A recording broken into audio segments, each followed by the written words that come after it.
Alright, 38 Special versus the 380 Auto. And today what I want to talk about is stopping power. Now, I've looked at so many different sources for these cartridges over the years of which one has more stopping power versus the other stopping power. And I'm not going to bring up all the charts exactly right now, but I'm going to tell you from what I've discovered over the years of looking at these cartridges when looking at different data on the internet. And you have a lot of different types of stopping power charts.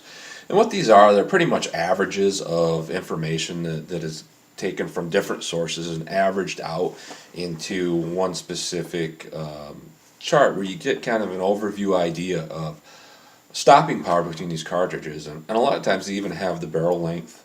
And I think that would come from like law enforcement. You know, they used to carry a 4-inch 38 Special, so they have a lot of actual shootings and they can compile that data and get averages with that with a lot of different types of ammunition.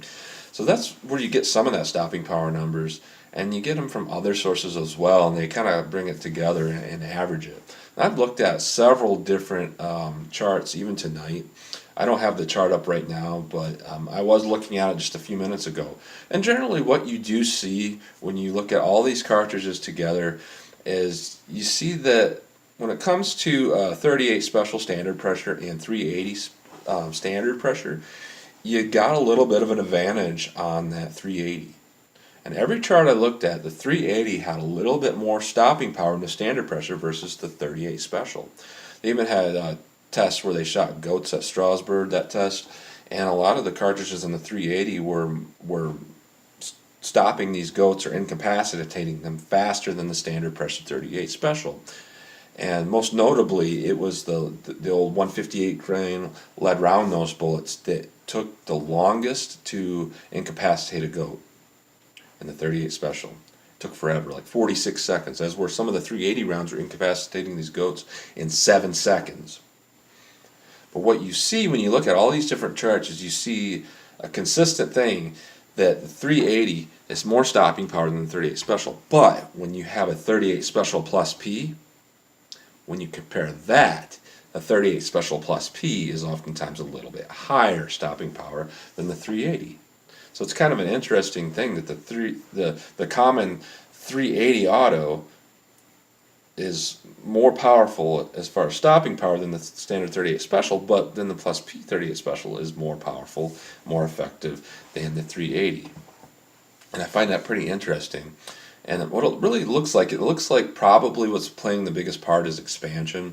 You know, you got a lighter bullet, oftentimes 90, 95 grains, 85 grains on the 380. And that's going to expand a bullet a little bit more. And I would imagine that that would definitely be felt more on the receiving end, a bigger bullet expanded out versus a lead one that just kind of goes in and slips through. I think that's probably what was going on, because when I've tested a lot of cartridges in the standard pressure 38 Special, none expand, ever. Doesn't matter what I do, they don't expand. Hollow point, standard pressure, I can't get them to expand. Even in critical defense rounds, you can't get them to expand. As for 380 auto, you can get a lot of cartridges to expand. But when you go up to the 38 plus P, then you do get expansion. So I think once you go up to the plus P in the 38, you're getting expansions and you're getting more energy on top of that. So I think that really equates down to more stopping power when you go up to a plus P. So that really is the information I've seen. And I even looked at an alternative look to stopping power where it wasn't averages, it was actual data. And it basically said that the how many shots until incapacitation on the 38 Special is like 1.7 seconds or 1.7 shots, as where it was like 1.5 shots on the 380 or something like that, and actually showed the stopping power a little bit higher and on the 380 as well, and from the actual data versus a standard pressure 38 Special. But when you go up to the 38 plus P, that has more stopping power than the 380, even in little pocket guns. So that's really what it boils down to. You're going to have more effective cartridge in the 380 when you're talking standard pressure, even in a pocket gun, than a snub nose 38 Special standard pressure. So in that instance, you're going to have more stopping power at the 380. But 38 Special plus P, you're going to be more effective than the standard pressure 380, which, you know, that's pretty common. You know, a good amount of the 38 special ammo you get for defense is plus P, and most of your 380 is not. So it's kind of, you kind of got a trade-off there. If you had nothing but target ammo to shoot in your gun, you're going to be more effective with the 380, no doubt. But when you go into high-end defensive ammo, which is common at most stores, you're going to find plus P38s. That's going to be more effective than the best of your defensive standard pressure 380s. So that's really what it comes down to. It's just a very simple thing. But that's the numbers I'm finding. It's just very consistent from source to source to source. You see the same thing. 380 is more effective than 38. 38 plus P is more effective than 380. So this is why these cartridges are so comparable, and why I wanted to do a series on them, because they are so close in what they can do. But they're kind of doing it in a little bit different way. As where the 380 is very velocity driven with a light bullet. So you're getting a lot of expansion pretty often. And when you put it in a round nose, you do get a lot of penetration as well. That's where the 338, you got a little bit heavier bullet, and you're not getting as much expansion. And for whatever reason, it doesn't seem to want to penetrate as far either. Even though you would think it might, you're just not getting as much penetration.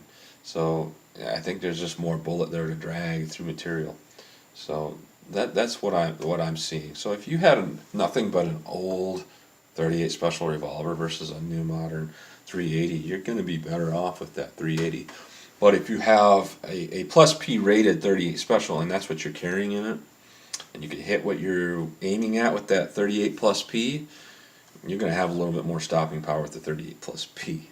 So that sums up what all the information I've gathered over the years, and it does make a lot of sense. So that's where it stands. I really can't add any more to that. That's the information, the real world information I've gathered. So thought I'd share it with you. So, post your comments and questions in the comments. We can have a good discussion going. And as always, thanks for watching.